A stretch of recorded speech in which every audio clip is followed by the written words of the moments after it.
बिस्मिल्लाहिर्रहमानिर्रहीम अस्सलाम वालेकुम। आप मेरा यूट्यूब चैनल देख रहे हैं। Welcome to my YouTube channel. Lecture number 8 हमने पढ़ना है आज एक्साइज एंड टैक्सेशन और असिस्टेंट एसएन जीएडी की टेस्ट प्रिपरेशन के हवाले से। तो आज असिस्टेंट एसएन जीएडी की टेस्ट डेट के हवाले से भी काफ़ी खबरें आ रही थी। सोशल मीडिया पे काफ़ी ज़्यादा खबर वायरल हुई थी कि जनाब जो असिस्टेंट एसएन जीएडी है इसका टेस्ट भी शेड्यूल कर दिया गया है। इस खबर के वाले से काफ़ी बच्चों के मैसेज आए हुए थे, कुछ स्क्रीनशॉट्स भी शेयर कर रहे थे किसी वेबसाइट पे या किसी फेसबुक पेज का, वो मुझे स्क्रीनशॉट शेयर कर रहे थे कि शायद इसका जो असिस्टेंट एसएनजीएडी है इसका टेस्ट भी शेड्यूल कर दिया जाएगा। तो वो सारी आज मैं डिटेल से आपके साथ बात कर दूंगा कि इसका टेस्ट कब तक हो सकता है। असिस्टेंट एसएनजीएडी का जो टेस्ट डेट है वो भी आज डिस्कस करेंगे, और इसके अलावा इसको टेस्ट को क्रैक करने के लिए हमने क्या स्ट्रेटेजी अपनानी है वो सारी डिटेल के साथ बात करूंगा। लेक्चर नंबर 8 में थोड़ा सा आपको बता दूं कि आज हमने पढ़ना है पावर रूल्स, और साथ हमने पढ़ना है जी मुताला पाकिस्तान। आपको पता हमने स्टार्ट की हुई है। तो मुताला पाकिस्तान हमने मुगलिया सल्तनत पढ़ ली थी, मुगल डायनेस्टी जो है ना, मुगल जो एम्पायर था। आज हमने पढ़ना है यूरोपियन इन्फ्लुएंस। जो यूरोपियन जैसे जैसे इंडिया में आए थे ना, उसमें सबसे पहले वास्को डे गामा साहब आए थे, ये पुर्तगाल से, ठीक है। उसके बाद डच जो ना, डच थे, इसको डच भी पढ़ते हैं, डच भी पढ़ते हैं। डच ईस्ट इंडिया कंपनी थी, फिर आपके पास जो ना फ्रेंच ईस्ट इंडिया कंपनी आई थी, और उसके बाद जो ना ब्रिटिश ईस्ट इंडिया कंपनी आई थी। हम वैसे आमतौर पे ईस्ट इंडिया कंपनी जब समझते हैं तो ईस्ट इंडिया कंपनी जब ब्रिटिश वाली ही हम पढ़ते हैं, तो क्वेश्चन वो जो है ना वो आपके पास फ्रेंच ईस्ट इंडिया कंपनी और डच ईस्ट इंडिया कंपनी और जो पुर्तगेज जो थे ना, इनके वजह से वो क्वेश्चन बार बार पूछ रहा होता है, ठीक है। वो भी आज हमने डिस्कस करने हैं। और इसके अलावा पावर रूल्स के वाले से मैं आपको बता दूं कि जो पावर रूल्स का ये हमारा टॉपिक है, इसको हमने पहले छोड़ा हुआ था, मैंने पहले नहीं कभी करवाया था, क्योंकि मैं समझता था ये बिल्कुल बच्चों वाला टॉपिक है, बिल्कुल आसान टॉपिक, ये प्राइमरी क्लासेस का टॉपिक होता है पावर्स के वाले से, कि 2 की पावर 2 क्या होता है, -2 की पावर 4 क्या होता है, ये सारे जो क्वेश्चन है, ये सारे कॉन्सेप्ट्स हैं। तो लेकिन आज अगर आप में से किसी ने असिस्टेंट डायरेक्टर एएसएफ का पेपर दिया है, आज एएसएफ का जो 17 स्केल का पेपर था फर्स्ट बैच में 10 बजे वाला, उसमें आपने देखा होगा कि 20 क्वेश्चन थे मैथमेटिक्स के। 20 में से 13 क्वेश्चन सिर्फ एक इसी टॉपिक में से आगे हुए थे, पावर रूल्स के वाले से। इसको हम जो एक्सपोनेंशियल रूल्स भी कहते हैं। तो एक्सपोनेंशियल रूल्स ये इतना इंपॉर्टेंट टॉपिक है, इसको मैंने अब यही फिर फैसला किया कि आज इसको हम करवा ही लें। है तो बिल्कुल बेसिक सा टॉपिक होता है, जिन बच्चों का बैकग्राउंड मैथमेटिक्स किया है उनके लिए तो बिल्कुल बच्चों वाली बात होगी, लेकिन जिनकी बैकग्राउंड मैथमेटिक्स नहीं है, इसलिए मैं इसको भी साथ कवर करा रहा हूं ताकि उनका भी कवर हो जाए। और यहां से मैं आपको ये बता दूं आज स्टार्ट पे ही कि हमारे पास जो टेस्ट की स्ट्रेटेजी है ना, टेस्ट की स्ट्रेटेजी जो ना, आपको पता है कि 1 लाख प्लस लोगों ने अप्लाई कर लिया असिस्टेंट एसएनजीएडी में।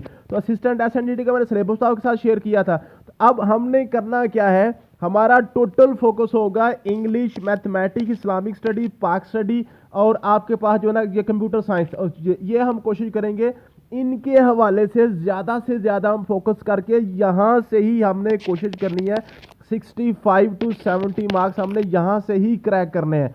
बाकी आपको पता है जीके और करंट अफेयर जो है ना, जीके और करंट अफेयर टोटल आपका 15 नंबर का आना है असिस्टेंट एसएनजीएडी में और एक्साइज इंस्पेक्टर में। जीके और करंट अफेयर के हवाले से अगर आप जीके और करंट अफेयर को इसको कवर करना शुरू करेंगे तो मारे जाएंगे। याद रखिएगा, जीके और करंट अफेयर ये ऐसा टॉपिक है, ऐसा एक समंदर है, इसका सिलेबस खत्म ही नहीं होता। तो जीके और करंट अफेयर पे इतनी मेहनत करने की बजाय हम कोशिश करेंगे फोकस करें इंग्लिश, मैथ, इस्लामिक स्टडी, पाक स्टडी और कंप्यूटर साइंस पे। हम यहाँ पे ज़्यादा से ज़्यादा फोकस करेंगे, यहाँ से नंबर जो है ना, ये सारे सब्जेक्ट जो ना, देखें इंग्लिश के जो आपके 8 से 10 टॉपिक्स हैं उन्हीं में से ही आपका आना है पेपर। मैथमेटिक्स से भी आपके 10-12 टॉपिक्स हैं, उनमें से ही क्वेश्चन आपके आने हैं। इस्लामिक स्टडी का भी गिना चुना सा सिलेबस है, पाक स्टडी का भी गिना चुना सा सिलेबस है, कंप्यूटर साइंस का भी गिना चुना, एमएस ऑफिस में ही सारा वो करना होता है। एवरीडे साइंस हमने ऑलरेडी कर लिया, जियोग्राफी भी हमने कर ली, असिस्टेंट जो ना इंस्पेक्टर के वाले से, असिस्टेंट के लिए हमें ये रहती है अभी। तो ये हम जो सब्जेक्ट्स हैं ना, इनके ऊपर ज़्यादा जोर दे के तो यहाँ से हम क्वेश्चन निकालने की कोशिश करेंगे। बाकी जीके और करंट अफेयर उसको हम एंड पे करेंगे, और इसमें से भी इंशाल्लाह ताला हम 7 से 8 नंबर जो ना हम यहाँ से क्रैक कर जाएंगे। हमने जीके और करंट अफेयर के जस्ट हमने 8 से 10 टॉपिक्स ही पढ़ने हैं, तो वहाँ से हम 7-8 नंबर यहाँ से लेकर ना, तो यूँ इंशाल्लाह ताला आपको आपके जो मार्क्स है ना 70 to 80 की रेंज में चले जाएंगे, मैक्सिमम चले जाएंगे। और मैं यहाँ से गारंटी करता हूँ आपके मार्क्स जो है ना 70 to 80 की रेंज में चले जाएंगे। और इसका जो मेरिट है, अब अभी रिसेंटली जो रिजल्ट आया आप जरा देखें, एजुकेटर की जो 16वें स्केल की सीट थी स्पेशल एजुकेशन में, उसकी 30 सीटें थी, सिर्फ 30 सीटें थी पूरे पंजाब में। और इसका आपको पता है मेरिट कहाँ पे बना है, 47 पे, 47 इसका मेरिट बना है। अब देखें ये जो आपके पास 108 सीटें हैं असिस्टेंट एसेंट जीएडी की, इसका मेरिट भी आपका मैक्सिमम यहीं पे रहना है 60 to 65, मैक्सिमम 60-65 पे ही जाना है। तो हम क्यों ना अपने जो है ना 70 से 80 की रेंज, यही जो हमारे आसान सब्जेक्ट्स हैं इन्हीं के ऊपर फोकस करके 70 से 80 की रेंज में चले जाए, हमारी सिलेक्शन इंशाल्लाह ताला हो जाएगी। अगर जीके और करंट अफेयर के ऊपर टाइम वेस्ट करेंगे, जो कि मोस्टली बच्चे यही करते हैं, जीके और करंट अफेयर पे ज़्यादा टाइम लगा देते हैं, और जीके और करंट अफेयर अगर आप सारी दुनिया जहान का भी पढ़ लें तो 15 नंबर का ही आपका क्लियर होना है। तो हम क्यों ना ये 15 नंबर की बजाय दूसरे 85 नंबर जो है उनके ऊपर ज़्यादा फोकस करें। एंड पे ये वाले जो 15 नंबर हमारे होंगे इनके ऊपर हम फोकस कर लेंगे, तो इंशाल्लाह ताला यहाँ से भी हम 7-8 नंबर निकाल लेंगे, तो यूँ 70 और 80 की रेंज में चले जाएंगे, और हमारा पेपर इंशाल्लाह ताला 100% गारंटी के साथ आपका पेपर क्लियर हो जाएगा। तो चलते हैं जी। और दूसरी बात इसके टेस्ट की डेट के वाले से, अभी कुछ बच्चे जनाब मुझे किसी फेसबुक पेज का बता रहे थे कि जनाब इसकी टेस्ट डेट जो है ना वो जो आपके जो ना अगस्त के लास्ट में चल रही है, कोई कह रहा था जी 2 वीक के बाद आ रही है। याद रखिएगा इसका पेपर वैसे हो तो जाना जल्दी, लेकिन ये जो एक्साइज और आपके पास जो ना असिस्टेंट का पेपर, इसका सिलेबस सेम है, क्वालिफिकेशन सेम है, ये क्लब्ड पेपर होना है। और असिस्टेंट एसेंट जीएडी में मोर देन 1 लाख लोगों ने अप्लाई किया है। अब मोर देन 1 लाख लोगों का डेटा जो है ना उसको मैनिपुलेशन करते हुए उसमें सारी उन्होंने उसको सारा उनकी जो रोल नंबर्स वगैरह अलॉट करने हैं, उनकी जो उन्होंने सीक्वेंस सारा उसको बनाना है, उसका सारा ये इतना आसान काम नहीं है कि आप कहेंगे अगले हफ्ते इसका टेस्ट आ रहा है। इसका टेस्ट मैं आपको बता दूं इंशाल्लाह ताला आपका लास्ट सितंबर के लास्ट वीक से पहले इंशाल्लाह टेस्ट नहीं आ गया, इसलिए आप परेशान ना हो। बच्चे कुछ ज़्यादा परेशान हो गए थे कि शायद पता नहीं इसका टेस्ट परसों ही आने वाला है, हम जो ना हम तो मारे गए फंस जाएंगे। ऐसा नहीं है। 1 लाख बंदे की जो रजिस्ट्रेशन है, जिनका जो एप्लीकेशन है, उनकी रोल नंबर सिर्फ जनरेट करना, उनको सेंटर्स वगैरह अलॉट करना, इतना आसान काम नहीं है। इसके अलावा आपके पास जो है इंटेलिजेंस ऑफिसर की तकरीबन जो है ना 50 से 60 हज़ार एप्लीकेशन है, उसका पेपर अभी होने वाला है इंटेलिजेंस ऑफिसर का। उसके बाद तहसीलदार के पेपर हैं, और भी काफ़ी ज़्यादा पेपर है, वो पेपर पहले होने हैं, उनके बाद इनकी बारी आनी है। तो इस वजह से ये जो खबर है ना, ये मेरे ख्याल के मुताबिक तो ठीक नहीं है। ठीक है, तो इस वजह से आपको परेशान होने की जरूरत नहीं है। इसका सिलेबस हम 100% कवर कर लेंगे इंशाल्लाह ताला। इसकी एक दफ़ा रिवीजन भी कर लेंगे इसका पेपर आने से पहले इसलिए आपने परेशान नहीं होना। तो चलते हैं आज के लेक्चर की तरफ। तो लेक्चर हमारा जो है ना बिल्कुल आज सिंपल सा टॉपिक है जी, बिल्कुल सिंपल सा हमारा टॉपिक है जो ना पावर्स के वाले से। तो ये मैंने टॉपिक्स पहले छोड़ दिया हुआ था, लेकिन आज मैं इसलिए करवाने लगा हूँ क्योंकि इसके पेपर में क्वेश्चन मैंने काफ़ी ज़्यादा आज देखे हैं। तो चलते हैं जी, बिस्मिल्लाह करते हैं। तो पावर रूल्स के वाले से इसको बिल्कुल जीरो से मैं स्टार्ट करने लगा हूँ। जीरो से स्टार्ट करूंगा जी। 2 की पावर 4। अब ये लिखा ना पावर 2 की पावर 4, इसमें सबसे पहले ये आपके पास बेस होती है नीचे वाली, और ऊपर आपके पास एक्सपोनेंट होता है। नीचे आपकी बेस होती है, ऊपर इसके पावर होती है। बेसमेंट आपको पता है नीचे होता है, हमेशा हर चीज़ की बेस नीचे ही होती है ना। ठीक है, किसी दीवार की भी जो बेस होती है जो उसकी वो नीचे ही होती है, बेसमेंट फ्लोर भी नीचे ही होता है, तो नीचे वाले को हम बेस कहते हैं। ये जो आपके पास नीचे बेस होती है, ऊपर आपके पास पावर होती है। अब 2 की पावर 4 का मतलब होता है इस 2 को अपने आप के साथ 4 दफ़ा ज़रब करें। 2 ज़रब 2 ज़रब 2 ज़रब 2, इसका मतलब ये होता है 2 2 बार 4, 4 2 बार 8, 8 2 बार 16, इसका आंसर आता है 16। इसका आंसर क्या आता है 16। ये तो बात होगी बिल्कुल सिंपल सी, जो ना बिल्कुल बेसिक बात होगी। इसी को हमने बुनियाद बना के इसके जो थोड़े इसी जो कॉम्प्लेक्स रूल्स है ना, थोड़े से इसका हायर लेवल के जो कंसेप्ट है वो भी सारे आज हमने कवर करने की कोशिश करनी है। ठीक है, अब उसके बाद है -2 की पावर 4। -2 की पावर 4 ये क्वेश्चन पेपर में पूछा जाता है। -2 की पावर 4। अब ये देखें ये क्या आपके पास है। अब ये जो आपके पास है ना माइनस, अगर तो आपके पास आ गया 2 की पावर 4, 2 की पावर 4 आ वो तो आपने सीधे से लिख लिया 2 ज़रब 2 ज़रब 2 ज़रब 2। ठीक है, अब 2 के 2 4, 4 2 बार 8, 8 2 बार 16 आपके पास आंसर आ गया। लेकिन अगर इसके साथ माइनस भी लगाओ, अगर इसके साथ अगर माइनस भी लगाओ तो फिर आपने कहना था -2 ज़रब -2 ज़रब -2 ज़रब -2। -2 को 4 दफ़ा आपने मल्टीप्लाई आपस में करना था। अब देखिए आपको पता है 2 माइनस मिलकर एक जमा बना देती हैं। ये तो माइनस और माइनस प्लस होगी, और ये माइनस और माइनस प्लस होगी। इसका आंसर भी 16 ही आना था, इसका आंसर में -16 नहीं आना था। इसको याद करने का बेहतरीन तरीका ये होता है कि अगर माइनस ना कोई भी नंबर माइनस में है और उसकी पावर ऊपर आ जाए, अगर उसकी पावर में जुफ्त नंबर आ जाए ना, जुफ्त नंबर आ जाए तो इसकी पावर आंसर में खत्म हो जाती है, माइनस जो है ना इसकी खत्म हो जाती है, 16 का 16 आंसर आएगा। अगर -2 की पावर 3 होता, ऊपर आपके पास ताक नंबर को 8 नंबर होता, तो फिर आपने ये माइनस खत्म नहीं करना था, इसका आंसर भी माइनस आना था। 2 के ऊपर 3 पर मल्टीप्लाई करें 8 आता है। -2 की पावर 3 का मतलब होगा -8 होगा, -8 होगा। तो ये पावर जो है ना, पावर में अगर बेस में माइनस लगा हुआ है तो फिर आपने पावर को देखना, अगर तो पावर आपकी जुफ्त है तो इसके आंसर में माइनस नहीं आएगा। अगर आपकी जो पावर है वो आड है, ताक है, तो फिर आंसर में भी आपका माइनस आ जाएगा। ठीक है, आप यूं समझना, देखिए -2 की पावर 4 है ना, और -2 की पावर 5 है। -2 की पावर 4 का मतलब है -2 को 4 दफा मल्टीप्लाई कर दे, -2 को 4 दफा मल्टीप्लाई कर दे, माइनस हो माइनस प्लस, माइनस हो माइनस प्लस, दो माइनस मिलकर एक प्लस बना देती हैं। इस तरीके से -2 की पावर 5 को करें अगर -2 ज़रब -2 ज़रब -2 ज़रब -2 ज़रब -2, 5 है ना। अब ये माइनस से माइनस प्लस बना दिया, ये माइनस से माइनस प्लस बना दिया, और एक माइनस आपके पास बच जाता है। ये माइनस आपका आंसर के साथ आ जाता है, -32 इसका आंसर आ जाएगा। ठीक है जी, जहां से ये कंसेप्ट आपसे देखना चाह रहा होता है कि क्या इसको पता है बच्चे को कि नहीं, कि अगर माइनस की किसी भी नंबर की माइनस में उसकी पावर जो है ना, किसी माइनस वाले नंबर की या किसी नेगेटिव नंबर की पावर अगर पॉजिटिव सॉरी उसमें हो, जुफ्त हो या इवन हो, तो उसकी माइनस खत्म हो जाती है। ये कंसेप्ट वहां से पूछना चाह रहा होता है। ठीक है जी, इसके अलावा ये आपके पास लिखा होता है 2 ज़रब 2 ज़रब 2 ज़रब 2। जब एक ही नंबर को बार बार मल्टीप्लाई कर रहा हो तो उसका मतलब क्या होता है, उसकी पावर आपने ऐड करनी होती है। आप देखें, दो लिखा हुआ ना, अगर सिंपल को नंबर लिखा हो तो उसकी पावर 1 होती है, जिसकी पावर आपको नजर ना आ रही हो उसकी पावर आपकी 1 होती है। आप देखें, यहाँ पे पास है 1 2 3 4 5 दफा दो आपस में मल्टीप्लाई हो रहा है, तो इसका मतलब है 2 की पावर 5। इसका क्या मतलब है, 2 की पावर 5। अब ये 2 की पावर 5, ये तो आपको पता है कि 2 ज़रब 2 का मतलब होता है 2 की पावर 2, ये तो आप लिख लेते हैं। लेकिन आपको ये नहीं पता कि हम ये कैसे लिखते हैं। अब देखें, 2 की पावर 2 का ये 2 का मतलब होता है 2 की पावर 1, इसका मतलब होता है 2 की पावर 1। असल में होता ये है क्या है कि जब दो एक जैसे नंबर आपस में मल्टीप्लाई हो रहे होते हैं तो उनकी पावर आपस में ऐड हो जाती है। इसका मतलब है 2 की पावर 1 जमा 1, आपके पास 2 की पावर 2 इस तरह से बनता है। हम जो नीचे बेस होती है, बेस को हम सिर्फ एक दफा लिख के और इनकी पावर्स को आपस में ऐड कर देते हैं। अगर वो मल्टीप्लाई हो रही है तो उनकी पावर से ऐड करके हम उसको इकट्ठा करके लिख देते हैं, इसलिए हम 2 ज़रब 2 को 2 की पावर 2 लिखते हैं। तो ये क्वेश्चन पूछा जाता है पेपर में, ये वाला 2 की पावर 2 ज़रब 2 की पावर 3 कहता है जी, इसके क्या मतलब है। ठीक है, ये आज भी पेपर में क्वेश्चन आया हुआ था, a की पावर m ज़रब a की पावर n, इसका क्या मतलब है। ठीक है, आप देखें, जब बेस नीचे सेम हो ना, बेस सेम हो और आपस में मल्टीप्लाई हो रहा है तो उसकी पावर को आपने ऐड कर देना था। बेस को एक दफा लिखे, 2 और 3 आपके पास 5 आ गया, तो ये आपके पास 2 की पावर 5 आ गया।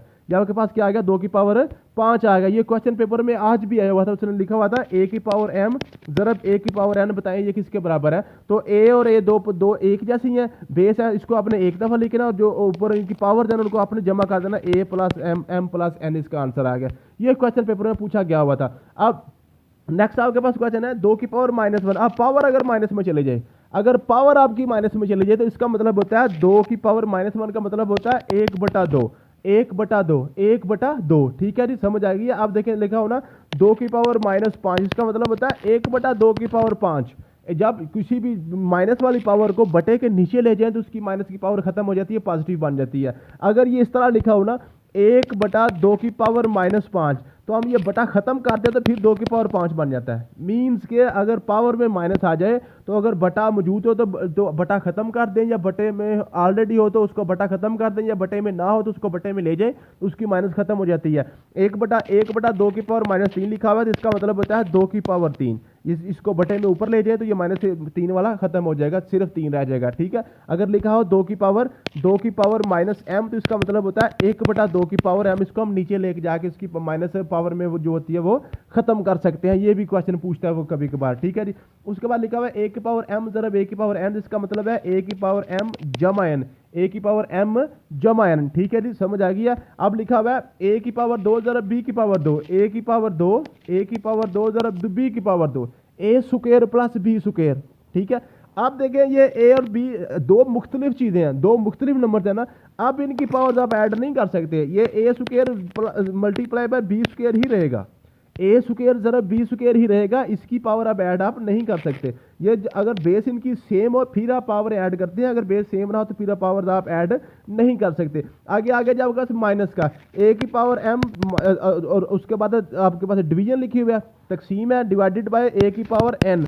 आप देखें, ये a की power m divided by a raise power n, तो इसका मतलब जब अगर दो एक जैसे हो ना, दो एक जैसे नंबर्स हों और उनकी पावर्स और आपस में तकसीम हो रहे हो तो फिर आपने इनको माइनस कर देना है। a अकेला लिखें, a की पावर m -n ये आ जाएगा, a की पावर m -n आ जाएगा। ये भी क्वेश्चन आज पूछा गया था। a की पावर m ज़रब a की पावर n लिखा हो, दोनों सेम है नीचे, तो आपने इसको एक दफ़ा लिखना है, a जमा n कर देना है। अगर ए की पावर m तकसीम ए की पावर n लिखा हो तो दोनों एक जैसे हैं, तो एक दफ़ा लिखना और इनको आपस में, इनकी पावर्स को आपस में माइनस कर देना है। इस तरह भी लिखा आ सकता है ए की पावर m ओवर ए की पावर n। तो बटे का मतलब ही तकसीम होता है, इसका मतलब यही है ए की पावर m माइनस एन, ए की पावर m माइनस एन, इसका मतलब ये होता है। ये भी आपने क्वेश्चन अपना क्लियर कर लेना। नेक्स्ट आपके पास क्वेश्चन है जी, नेक्स्ट क्या जी, नेक्स्ट लिखा हुआ है ए की पावर m, ए की पावर m ज़रब बी की पावर m तकसीम ए की पावर n। अब देखिए जब इस तरह का क्वेश्चन आ जाता है ना, तो आपने जो एक जैसे नंबर होते हैं उनको आपने इकट्ठा कर लेना है। ए की पावर m तकसीम ए की पावर n ज़रब बी की पावर m n को आपने अलहदा कर देना है, ठीक है जी। अब ये क्या करेंगे, ये ए की पावर, ये दोनों एक जैसे है ना, तो ए की पावर m माइनस एन आ जाएगा और ज़रब आपके पास आ जाएगा बी की पावर m, ठीक है। वो सेपरेट है तो उसको हम इसमें जमा तफरीक में शामिल नहीं करेंगे। ये भी क्वेश्चन आपका क्लियर हो गया। नेक्स्ट आपके पास ये मैं सिर्फ आपको रूल्स बता रहा हूँ, नीचे इसके प्रैक्टिस क्वेश्चन सारे मैंने दिए हुए हैं, ठीक है जी। आप इनको अपने रूल्स को फॉलो करें। क्वेश्चन असल में इस तरह के आते हैं, क्वेश्चन पेपर में आपका ये वाले आते हैं, ऊपर सिर्फ मैं आपको अभी रूल्स बता रहा हूँ, ठीक है जी। नेक्स्ट आपके पास क्वेश्चन क्या है जी, नेक्स्ट आपके पास है, ये है आपके पास a square plus b square plus 2a square. अब देखें a square plus b square plus 2a square. अब देखें, अब वो पहले क्या हो रहा, पहले मल्टीप्लाई हो रहे थे और तकसीम हो रहे थे, अब ये आपस में जमा हो रहे हैं, a square b square plus 2a square. तो जमा भी एक जैसे नंबर ही आपस में होते हैं, ये ए स्क्वायर है ना और ये भी ए स्क्वायर है, ठीक है। अब ये ए स्क्वायर और 2a स्क्वायर आपस में जमा होकर 3a स्क्वायर बन जाएगा और बी स्क्वायर आपके पास अलहदा हो जाएगा। 2a स्क्वायर एक ये होगा और एक ए स्क्वायर आपका ये होगा, टोटल आपके पास 3a स्क्वायर बन गए। इस तरह से आप इनको आपस में एक जैसी चीज़ों को ऐड भी कर सकते हैं। उसके बाद आपके पास है जी, ये है क्वेश्चन लिखा होता है 2 की power x is equal to 16। तो बताएं, और x आपने फाइंड करना था, ये भी क्वेश्चन आज पेपर में आया हुआ था, ठीक है। 2 की power x is equal to 16, बताएं x की क्या कीमत है। जब इस तरह का क्वेश्चन आ जाए ना, तो ये जो आपके पास सामने लिखा होता है ना, रकम लिखी होती है, इसकी आपने तजज़ीह करनी होती है। 16 की तजज़ीह करें, 2 8 बार 16, 2 4 बार 8, 2 2 बार 4 और 2 1 बार 2। तो ये आपके पास बन गया 2 की पावर 4, 1 2 3 4 आया ना, तो 2 की power x is equal to आपके पास आ गया 2 की पावर 4। अब ये दो के साथ कैंसिल, x इक्वल टू आपके पास 4 आ गया, x इक्वल टू आपके पास 4 आ गया, ठीक है। ये कंपैरिजन से होता है, ठीक है, समझ आ गया। तो x की क्या कीमत आ गई जी, आपके पास 4 आ गई। ये क्वेश्चन पेपर में पूछ लेता है। फिर वो कहता है जी 5 square is equal to x square. तो बताएं जी फाइंड x आपने निकालना है। तो अब ये स्क्वायर के साथ कट गया, तो ये x इज इक्वल टू आपके पास क्या आ गया, 5 आ गया। इसका मतलब है कि अगर पावर्स में दो चीज़ें ऐसे लिखी हो ना, x square is equal to 2 square, तो यह 2 2 के साथ कैंसिल हो जाता है। अगर लिखा हो ना 2 रे पावर x और 2 रे पावर 4, तो ये 2 2 के साथ कैंसिल हो जाएगा। ऊपर एक जैसी रकमें हो या नीचे एक जैसी हो और बराबर के दोनों तरफ हो, तो वो एक दूसरे के साथ कैंसिल हो जाती हैं, बाकी आपका आंसर आ जाता है। ये भी आपने क्वेश्चन बिल्कुल आसानी से कर लेना है। फिर आपके पास लिखा हुआ जी 2 की power x is equal to 32, 2 की power x is equal to 32। बताएं x स्क्वायर की क्या कीमत है। ये भी एग्जैक्ट क्वेश्चन आज पेपर में पूछा हुआ था कि 2 की power x is equal to 32 है और बताएं x स्क्वायर की क्या कीमत है। तो ये भी आपने 32 की तजज़ीह पहले करनी है, 2 की पावर x करेंगे, x की 32 की तजज़ीह करें, 2 की पावर 5 आएगा, 2 2 के साथ कैंसिल, x आपके पास आ गया 5। अब x हमारे पास 5 आ गया, उसने हमसे पूछा था x स्क्वायर, तो हम दोनों तरफ मुरब्बा लेंगे, x का मुरब्बा लें, 2 5 का भी मुरब्बा ले लें। x का स्क्वायर आपके पास आएगा, 5 का स्क्वायर आपको पता है 25 होता है, 5 का स्क्वायर आपके पास क्या होता है 25 होता है। अब ये पावर वाले क्वेश्चन जो है ना, इनको आपने सॉल्व करने से पहले ये ना ये नंबर एक दफ़ा पहले आपने याद कर लेने हैं कि 1 का स्क्वायर भी 1 होता है, 2 का स्क्वायर 4 होता है, 3 का स्क्वायर आपके पास 9 होता है। ये आपने याद कर लेना है। आपके पास 2 ज़रब 2 4 हो गया, 3 ज़रब 3 आपके पास 9 हो गया, और 4 का स्क्वायर आपके पास 16 होता है, 4 4 बार 16। 5 का स्क्वायर आपके पास 25 होता है, 6 का स्क्वायर आपके पास 36 होता है, 7 का स्क्वायर आपके पास 49 होता है, 8 का स्क्वायर आपके पास 64 होता है, 9 का स्क्वायर आपके पास 81 होता है और 10 का स्क्वायर आपके पास 100 होता है, 11 का स्क्वायर 121 होता है, 12 का स्क्वायर 144 होता है, 13 का स्क्वायर 169 होता है। तो ये आपने चीज़ें, 14 का स्क्वायर 196 होता है और 15 का स्क्वायर 225 होता है। तो ये आपने चीज़ें जो है ना,